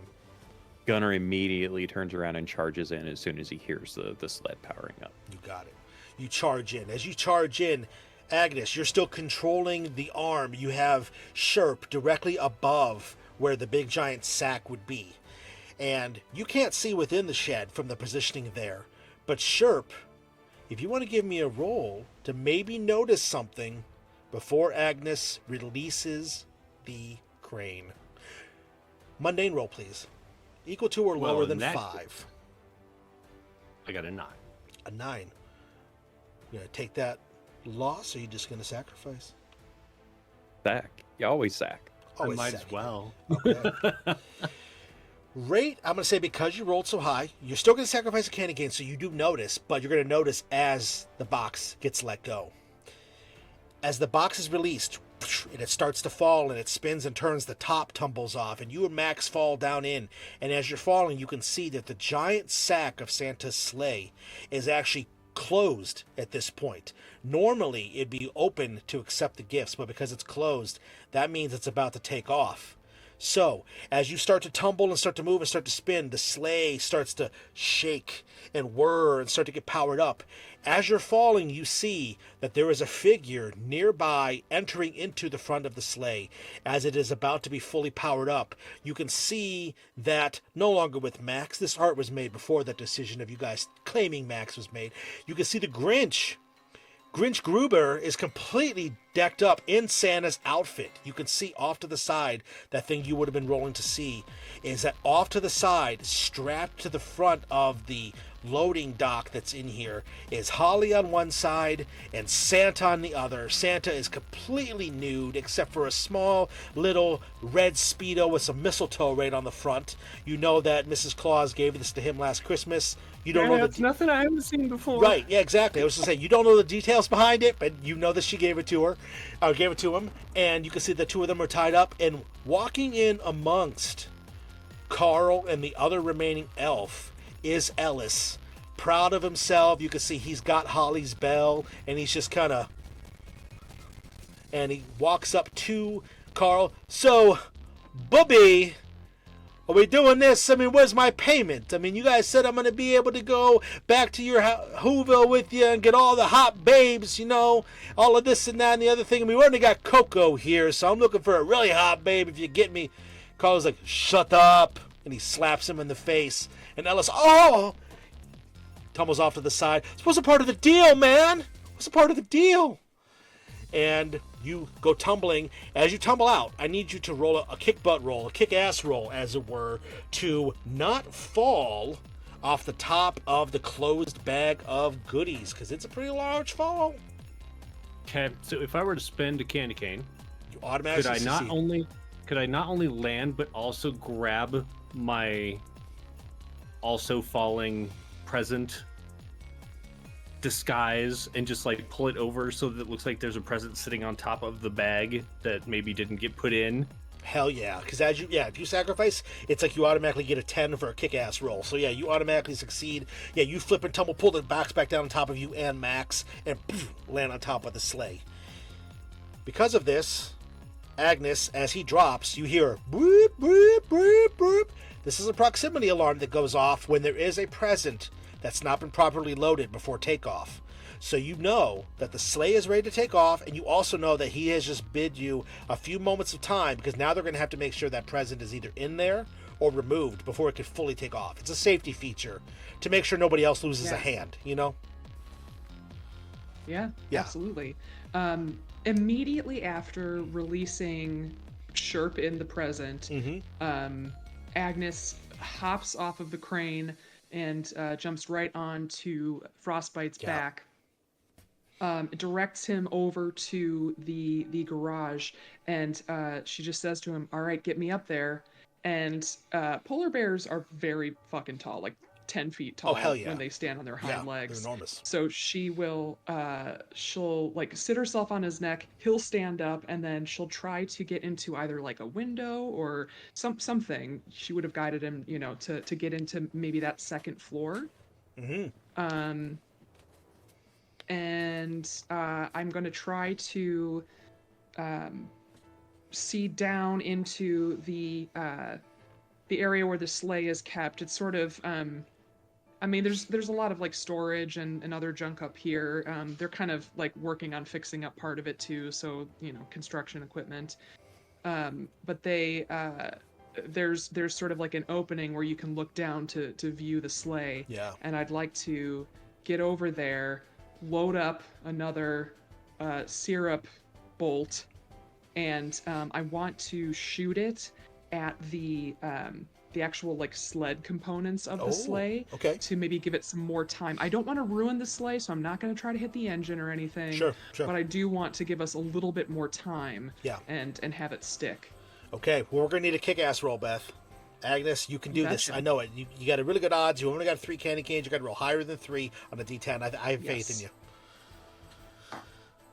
8. Nice. Yeah, so you do. Yeah, you as Frostbite gets up there and you vault yourself up through the window and come down on the other side, loading another bolt, you drop to a knee, take aim and fire, and as it spirals through, it hits the section down below that you mentioned, and all the syrupy stuff goes all over the gears, and you see the wheels kind of lurch up. And the Grinch looks around. What is the meaning of this? Carl, we honor attack, find them! And Carl goes, with pleasure. And he pulls out his gun. He starts looking around, and as he looks around, he looks, and he sees you coming in the back, Gunner. But you were coming into charge. Are you rolling? Are you trying to attack? You're close enough. You could attack Carl. Oh, yeah. I absolutely think that Gunner locks eyes, like as Carl turns and like cocks the candy cane. He locks eyes with Gunner, and Gunner just has this broad smile on his face and reaches over with his one hand and grabs a like an awl or, you know, woodworking tool of some kind. Absolutely. Doesn't even care which one it is. He just grabs it off of the post next to him, and he chucks it across the room, throwing it at Carl. Hell yeah. Let's roll that kick-ass roll, my friend, as you launch that thing. So that's a 7, but I'm going to sack a candy cane. Because I want to do 10. Something extra special. You got it. You do it, my Hell friend. yeah. Tell us, what's this awesome thing you do? I think it buries itself in Carl's neck. Okay. And he goes down with the gurgle, and like candy cane fires off into the air a couple of times, blowing holes in the ceiling and all of that. And Gunner is just charging forward and like leaps over Carl and snags the gun out of his hands and lands on top of the sled, like leaning up against the candy bag, and just like cocks the gun and points it straight at Grinch and says, "Not on my Christmas, you green fucker."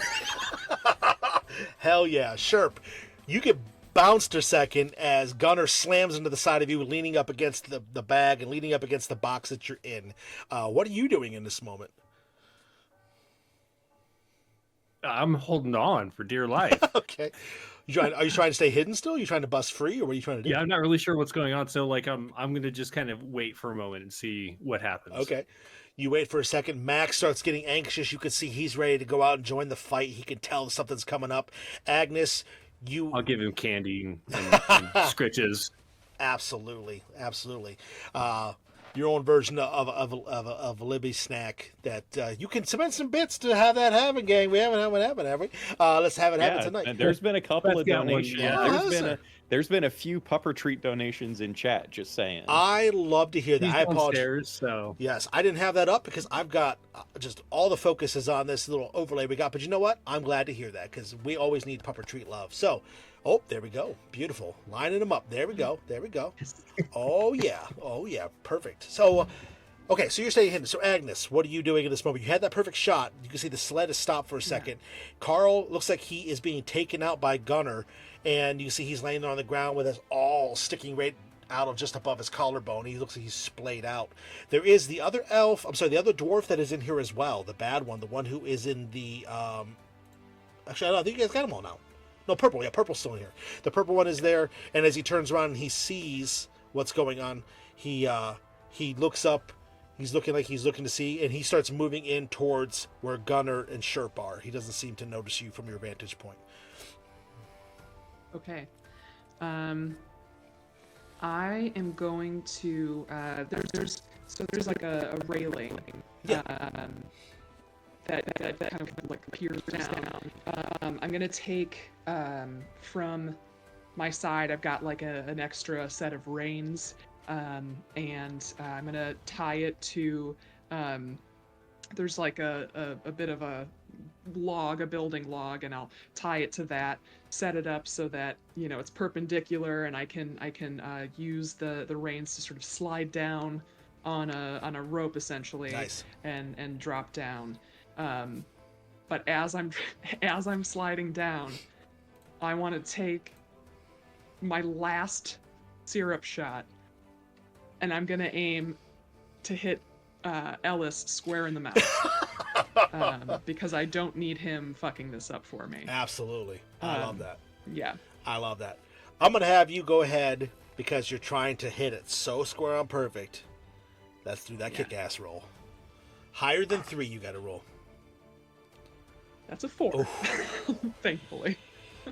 It shoots, and as that guy in the purple notices you as you fire, his eyes dart towards, and he smacks his bat twice, his candy cane katana bat, and as he starts moving towards you, that bolt spirals past his head and slams right into Ellis, and goop all over his face. It's all stuck in his beard. It's all tangled up. You see that he had some sort of white powder all over his mustache and nose. He drops a powdered sugar donut on the floor as you hit him. He stumbles back. He hits a table, complete table full out of sweets and trays, and it flies backwards and stumbles, and he flips and lands next to where there's a fireplace, like a stove in here.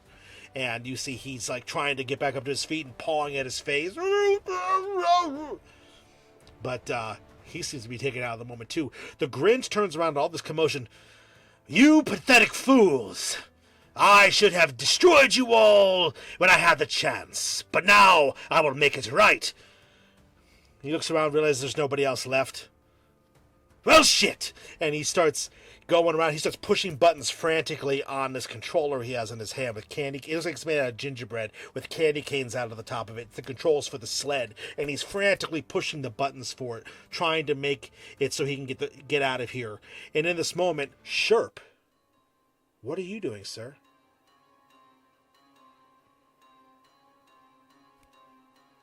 Very quietly and slowly move forward towards the Grinch.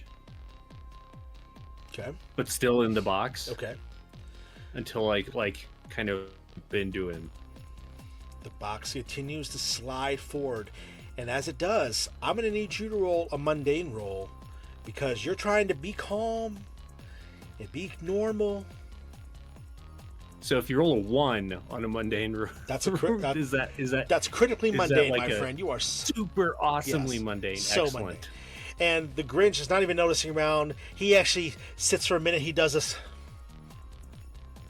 thinking thing, sets his elbow down on top of that box that you're in, not even realizing that it just appeared out of nowhere. He goes, I should destroy them, should have died. And he looks around the other way. But how will I do it, indeed? He looks back. I must find a way to do this. And I'm going to like jostle it a little bit the present. Yeah, and he starts moving around, reacting to it. Like, what is going? And Gunnar used that as a moment to spring into action as he is distracted for a moment by Sherp's gift. I think it's time Gunnar wasn't the only one-handed elf in town, and he's going to shoot the gingerbread controls in his hand. Yes. All right.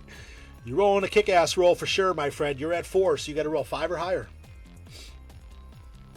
That's a 3, so I'm stacking a candy cane. Okay, I love it.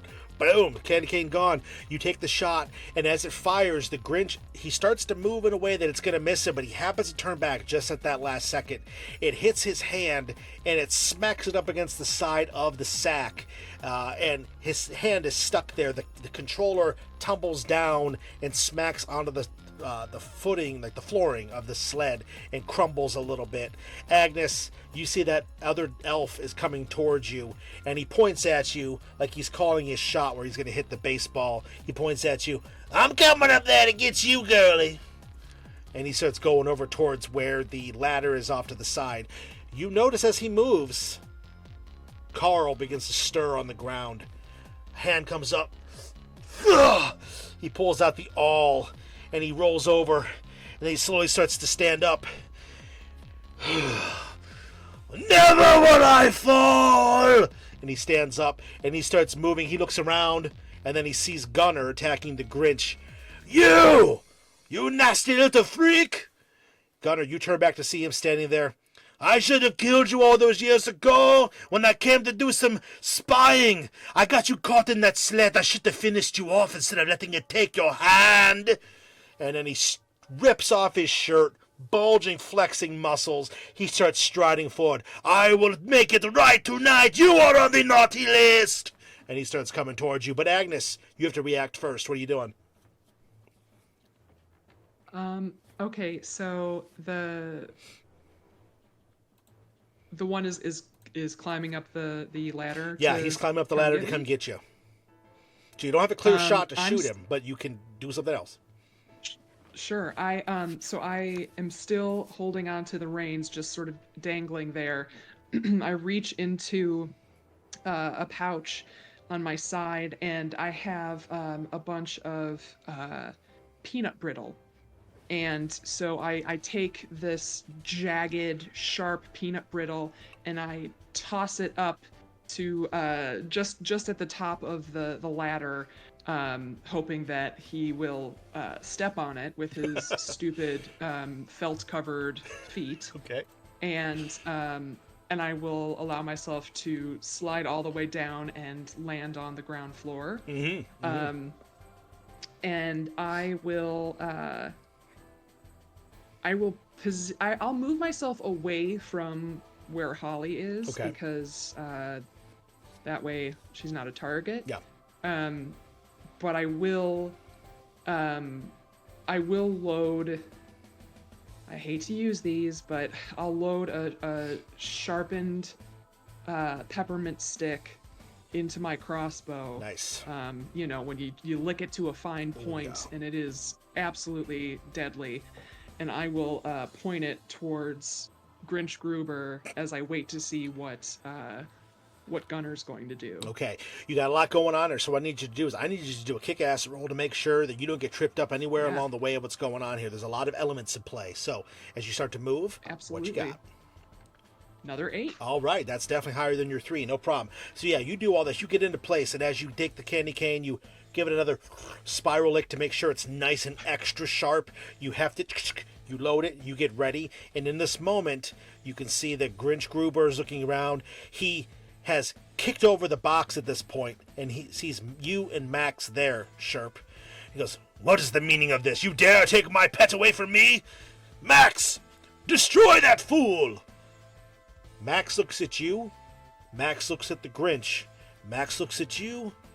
Max looks at the Grinch. There's a moment. He's confused. He does not sure where his loyalties lie. Sherp, I need you to intervene here, my friend.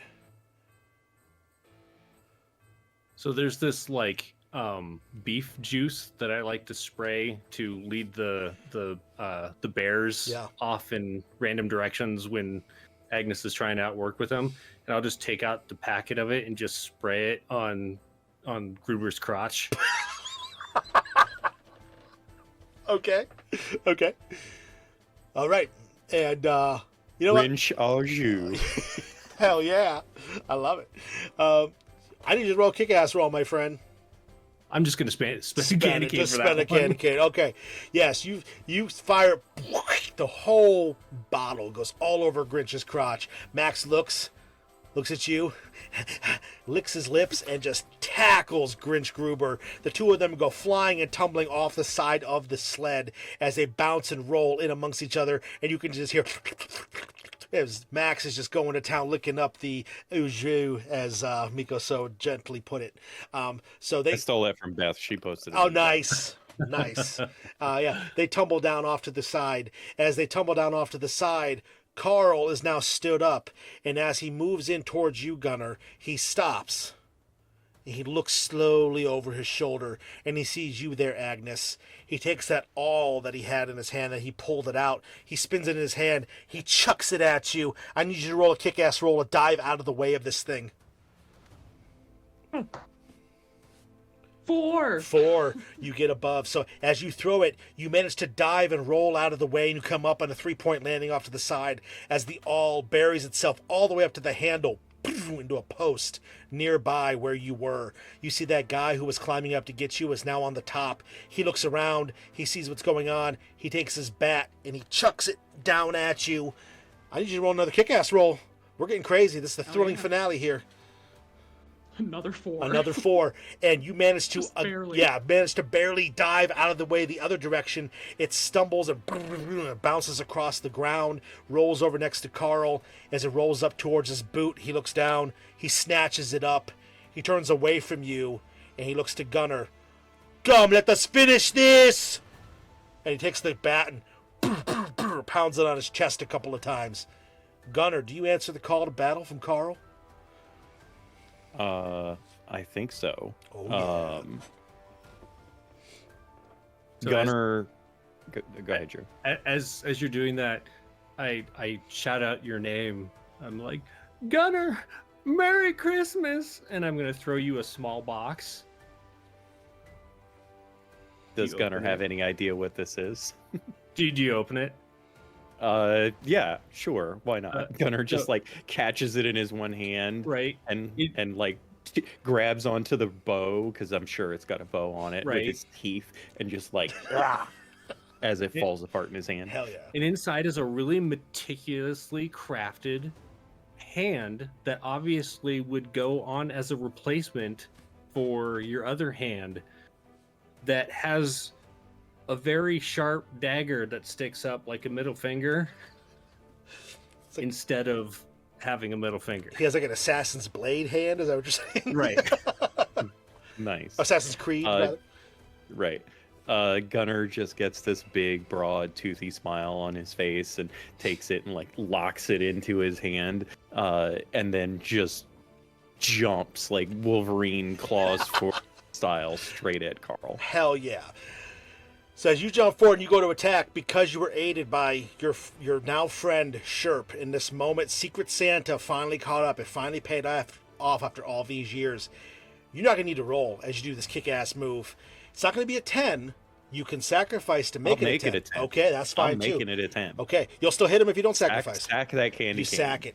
You jump forward, and as you come forward, tell us, what does this look like as you and Carl go into the thrill of battle here? Yeah, so I think as Carl like holds up his candy cane bat, and he like swings it at Gunner. Mhm. Gunner just like catches it in his good hand with his other hand straight forward, and just like punctures Carl straight in the chest and just rides Carl to the ground. And is just like sitting on top of him, uses both of his knees to like pin Carl's arms to the ground, and just gets really, really close into Carl's face and says, "Yeah, you should have killed me that night," and just headbutts him, crushing his nose and smacking his head into the hard ground behind. Indeed, yeah, you do. You smack him and knock him out, and Auf Wiedersehen. knocked out completely. And at this point, you notice that the Grinch has now thrown Max off of him. Max yelps off to the side. Sorry, guys. That's it. No more animal cruelty, I promise. The Grinch, he runs back up. He goes, I will not be defeated like this. Do you know how many years of planning I have done to make this happen? I will not go quietly. I will not be stopped. I will. What are you guys doing? You've caught him monologuing. Agnes. Yeah, no, that's great. With those two closer to Grinch Gruber, Agnes just having dodged all of the shit thrown her way, the guy that is up top, I assume, is now trying to get back down, perhaps sliding down on the rein that I left dangling. And the moment I see out of the corner of my eye this guy dropping down, I'll let out a high-pitched whistle for Frostbite and call him in, and then I let out as soon as I see Frostbite barge through the double doors, I'll let out 2 low chirp whistles, and he just fucking goes for it. Hell yeah. and goes after the guy that just dropped down. Nice. Let's have you roll that kick-ass roll for Frostbite, even though, I'm sure he's going to be fine, but... That is a 9. Ooh, 9. I love it, yeah. So Frostbite comes in, he tackles that purple guy, and we just see purple and felt and some sort of other weird color and all these different just rainbow candy, pieces of gingerbread, pieces of licorice, pieces of coal, a stocking, just a hodgepodge of things go flying from the mess that Frostbite is making of this Who. Turn around, Sherp, you're right there by the Grinch again. As he gets back up on top of the sled, he actually grabs a hold of you. You're going to pay for this, you little creep. What are you doing? In that moment, if sure. I could interject. Please. I think Gunner, as the Grinch was monologuing, Gunner stands up and is holding well, I guess Carl kind of ripped his shirt off. Just grabs Carl by one of his arms. Okay. Chest and hair.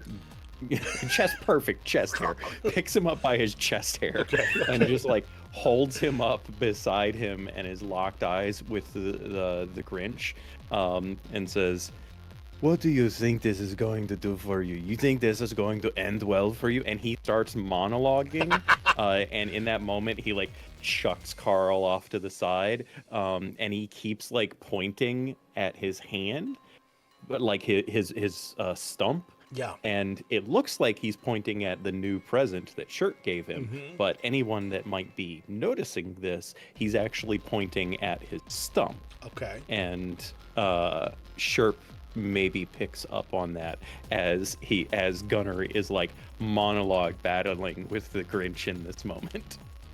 I love it. Okay.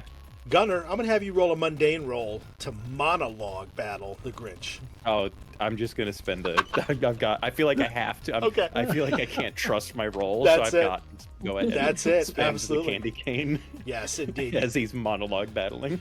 As the monologue. It's like his Star-Lord moment. Yeah, right. Exactly. As they're monologue battling Sherp, you can see the Grinch completely doesn't paying attention to you. He drops you, and you land on the foot of the sled. You can see that down below, Max is sitting there. He's actually got the Grinch's suit pants off, and he's very hungrily chewing at the crotch of it. Pieces of fabric are flying about. Agnes, what are you doing in this moment? You see off to the side where they're tied up is Santa and Holly. And Holly just, Agnes!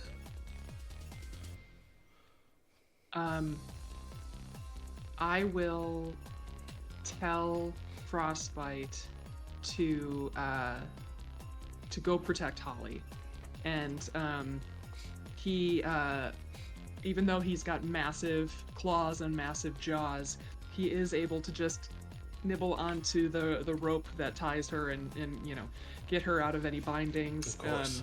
And will basically envelop her in a big old bear hug, fully protected from harm. But she will move forward kind of so that that like, you know, Grinch Gruber is I guess like surrounded on 3 sides. Yes. And just wait. Okay. In this moment, as the 3 of you try and get out your positions around Grinch Gruber, having him completely surrounded, Sherpa, is there anything you want to do? You've been biding your time. Yeah, so I'm going to reach into my pouch and pull out a bottle of Coca-Cola Okay. and some Mentos, Okay. and I take a Oh, deep shit. breath, Hell yeah. and I pull out some super glue, and I dump the Mentos in there, and I twist the cap real fast, and I shake it up, and then I spray some super glue on it, and I stick it to Hans, and then I, in slow motion, jump over the front of the sled and grab the reins for the reindeer and like lash it to his feet, and then slow motion, I'm just running. Nice. I'm gonna spend a candy cane to make. I was going to say, you're either rolling kick-ass or spending a cane. I love it. Boom, you spend a cane. You do that. And as you kick, you see the reindeer tied off to his foot. That latch that your friend now, Gunnar, had fixed all those years ago after he lost his hand. It's got a safeguard on it. So it does hook and come off. A little safety breakaway, so no one else will get hurt that way. And you see the reindeer go flying. Now, the reindeer, in fact, do go flying. They start to take off to the sky because they're used to getting out of here. They don't like the Grinch any more than you guys do. As they start to take off, you see they hit and they stumble and they smack off of one of the nearby stacks of, not presents, but boxes and things that hold equipment and stuff. As they hit him, they go tumbling down, and right as Ellis is getting up to his feet, they just pile down under him, and he stumbles back as they all, and there's like a squinching sound as they all land on him and knock him down into a pile in the side. The reindeer make a big loop, and as they make a big loop throughout the inside of the sleigh, you can see the Grinch is frantically trying to grab at his foot, trying to get himself free. Is there anything you guys want to do in this moment? The last thrilling moment that you guys can take down the Grinch. How do you all do this together? I think Gunnar. Well, actually, no. Beth, why don't you go first? You go first. I have an idea for Gunnar, but I'll go last. Yeah, seeing this highly volatile, sugary bomb get strapped to Grinch Gruber, and knowing what's going to come, Agnes will, knowing that Holly is safe with frostbite, will run over to where Santa is and just sort of block him with her body in the event that there is any shrapnel from this impending explosion. Definitely. You go over there and you guard Santa, and frostbite turns, and the two of you make a protective barrier across the two people you care about most in all of the North Pole. Gunnar, what do you do in this moment? Yeah, I think Gunnar, now that the monologue battle worked, he jumps up onto the sleigh where Grinch is like frantically trying to get undone, and he just takes his, middle finger blade, and he just slices the cap off of the bottle, and he says, "Enjoy the ride, you green fuck," and just slices it off as it slams into him, and he goes flying. Hell yeah. He goes flying up. He does like spiraling and shooting all over the place, bounces off several of the walls, hits the ceiling, top of the crane hand he smacks into. He goes spiraling down, and as he does that, the klaxon alarm this whole time of the fact that the big red sack wasn't fully closed off is over at this point because the sack has magically opened up. He goes stumbling down inside of Santa's red sack. And with an alarming drop, the Grinch will let up his attack. Tied up all tight in Santa's red bountiful sack. He pokes his head up, and you can see there's like birds flying around his head, fizzy stuff all over him. His suit is wrecked. He's just wearing green. Santa's cap has fallen off of his head and is down on the ground. Say, I feel much better now. Pull through my mind fog. Sobered right up from too much spiked Yuletide eggnog. So the Grinch pulls a solid, and he calls off his guardsmen, dismissing all the Who's who join the baddies in the pen. The Grinch was naughty. It is the oldest of fables. Now, with a pitchfork and toothbrush, he'll clean Santa's stables. So don't worry, kids at home. We're all friends in the end, except that Dick Ellis. He's most definite dead. So, it would seem that for now, there is safety amongst you all. So what do you all do in this moment as you all come together? Santa has been rescued. Santa has been freed. You can hear the other elves from up above are coming down in to join you. And you're all here in the garage where Santa's sleigh would be as they all come in and converge. And the party begins to start up anew. What do you guys do in this moment? Well, I am obviously giving Max treats and scritches and belly rubs. Of course, yeah. Yeah. Grinch comes up and he just gives him a pet as well. He gives you a pat on the shoulder. Kind of proud of you. He turns and he walks off. Grabs that toothbrush and he goes to go clean out the stables. Agnes, what are you doing?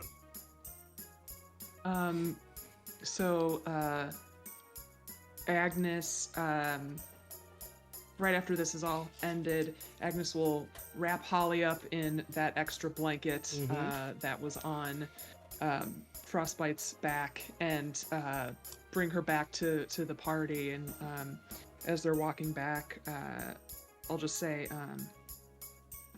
they've got really good cocoa in there. Do you want a mug? Stop talking about my mom! Reference number 7. A drink and a show. Double the cocoa, double the fun. Indeed. As the two of you start to turn, Santa looks around. Ho, ho, ho! I'm so glad you all helped me out of that mess. He turns. Now where is Sherp? I want to speak with him for a moment if I could.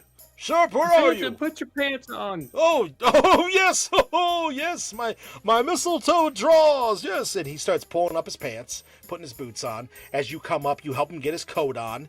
And he looks at you and he goes, you know, Sherp, last year I made a very big mistake. Santa's not too proud to admit it. I gave Ellis a promotion that you rightfully earned. And I think it's time that I make right on that. I myself was on the naughty list for not seeing what I should have done, and now I will do right. Sherp, will you be the new head elf?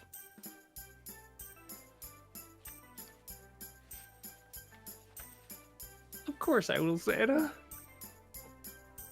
But I might have to go to New York first to find my real dad. Well, okay, hop on the sled, let's go. I'm going there first. And he motions for you to get on the sleigh. He gets his cap, he adjusts it on his head.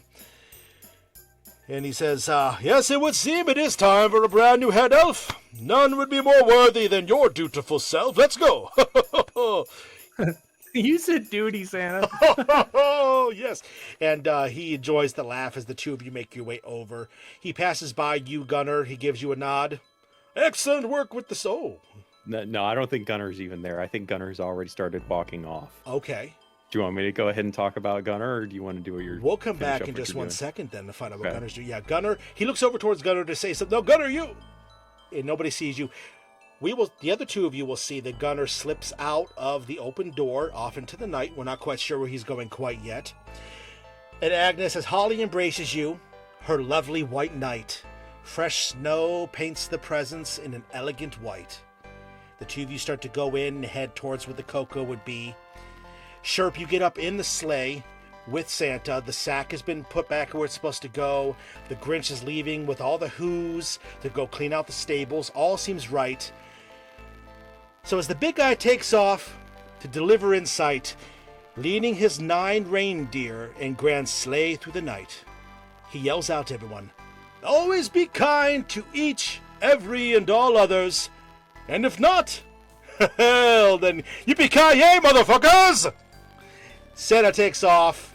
As he takes off into the night, he passes by the moon, and we come down to Gunner, walking through the snow. Gunner is already back inside, Okay. where the elves have all gathered to, in the aftermath of all of the chaos. Yes. And he has a cup of hot cocoa in one hand, and then his arm wrapped around the other hot cocoa. And he's just leaned over, whispering to her, and he says, "Have I ever introduced you to the Tooth Fairy?" And the two of them just disappear through a door. And that, my friends, we see a beautiful, elaborate "The End" on the front of the screen. Happy holidays.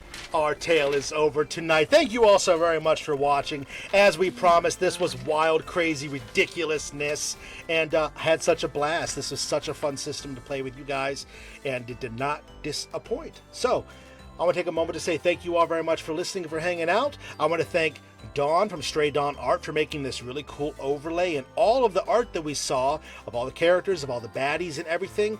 She was a real sport about it, and she's awesome. So if you want to do cool stuff like that, go check out what she's got going on at straydawnart.com, or she's on the X/Twitter, or whatever the heck we're calling it this week. Let's say goodbye to our players the best way we know how, which is giving them a moment to say goodbye and to enjoy the night, and we'll see what else we are up to. So, Miko, let's start with you, my friend. As this has been Elves Die Hard, please tell us what you are up to next, my friend. Hello, everyone. I am Miko, otherwise known as the OKSGM. You can connect with me on all the socials. Easiest way to do that is just go to theoksgm.com. There's links there for all kinds of things that I've got going on. Very importantly, tomorrow we are concluding the Ystera Holiday Heist Adventure, which, if you tuned in last week, was complete and utter chaos incarnate. Yes, it was. That I promise you I had nothing to do with.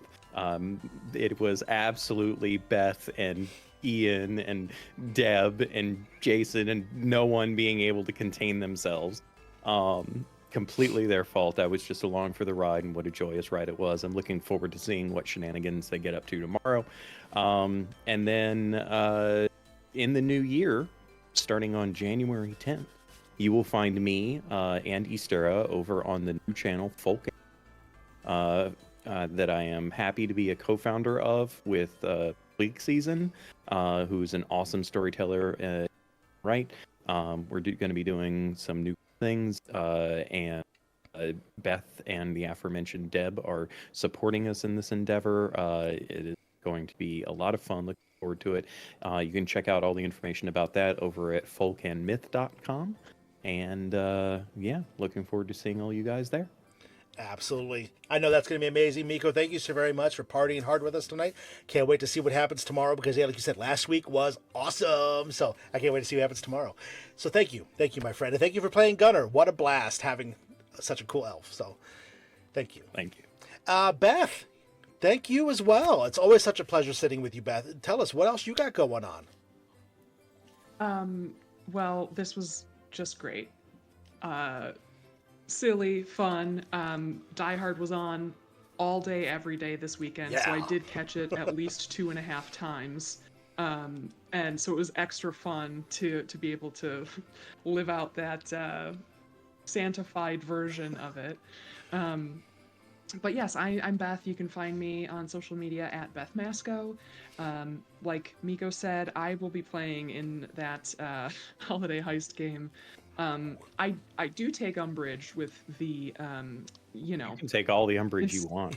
Insinuation that it's just us. We did not put a group of orphans in the middle of the street, sir. That's true. And I'm not the one who unloaded an entire unloaded grease all over a wild and uncontrolled caravan that was heavily loaded with lots and lots of weight that could go barreling through any number of people about to have a picnic. Now am I? Listen. Semantics. You know what? We've got to do what we've got to do. Exactly. But that's going to be a lot of fun to see how that concludes and whatever shenanigans we find ourselves in. I'm also very much looking forward to this upcoming Ystera campaign. You should all be excited too, because there's a lot of good stuff coming your way. And thank you, Kev, for putting this together. This was so much fun, and what a great way to spend the holiday. Thank you so much. It was my pleasure, my absolute pleasure. Speaking of pleasure, Jeremy, how are you, my friend? Thanks for hanging out with us tonight. That was a hell of a segue. Hey. Speaking of pleasure, Jeremy. Hey, I'm Jeremy. Awkward. I don't know what to say after that. You can usually find me here on this channel or on social medias at WH Pubs. Got a lot of things coming up in the new year. You've already talked about tomorrow night, so I'm not going to bring it up. I think this might be tomorrow night will be the last stream of the year, I think. That sounds about right. Because I think everything else is planning. Yeah, so we do have things going on early in the week next week, and then next Saturday we have Arcane Crimes Division Winterland. Sure. It should be a fun time. That's a great game. Yeah, it's going to be a ton of fun. Why don't we... Actually, sorry. I was going to say we should look at who we're going to raid, but Kevin, you've got to tell us about you first. Oh, yeah, let's do that, yeah. Are you doing a miniature Monday next Monday? Oh, yeah, Jeremy? are you? I don't know. Well, Let's just to be determined. Let's just assume To you be are, determined. until you hear Right. otherwise. Come hang out. Watch Jeremy make a cool It mini. might depend on how much of a hangover he has. That is Oh. January. Right. Snap. But yes, thank you very much, Jeremy. This is always a pleasure, my friend. I am Kevin. I was your humble game master / narrator this evening. We were playing All Out of Candy Canes, which is a subdued kind of change. Not subdued. It's a different version of All Out of Bubblegum, which is a really cool game that you guys can find online. And this was Elves Die Hard. You can find me online at the socials at Kev Ran Games. I'm one of the co-producers here on the channel, as well as do some other fun stuff out there in the world. This was an absolute blast. I want to again say thank you to everybody. Thank you to my players. Thank you to everybody out there watching. Thank you to Dawn. And this was awesome. So I hope everybody has a great holiday season and that everybody finds love and joy in this time of year. And we're going to raid somebody. Who we're going to raid, Jeremy? I can't control that right now. I'm not in that We're gonna thing. we're gonna raid Dice Legends because Awesome. Dirty Roller just raided us, so we might as well carry everyone on over there. Hell yeah. Dirty Roller, Thanks for the raiding. raid, Dirty Roller. Thank you for the raid. We're going to send you over to some other cool folks. So thank you all very much at home. We love you. We cherish you. And until next time, take care of yourselves and take care of each other. So happy holidays, everybody. Have a great day. Thanks. Bye. Bye-bye. Bye.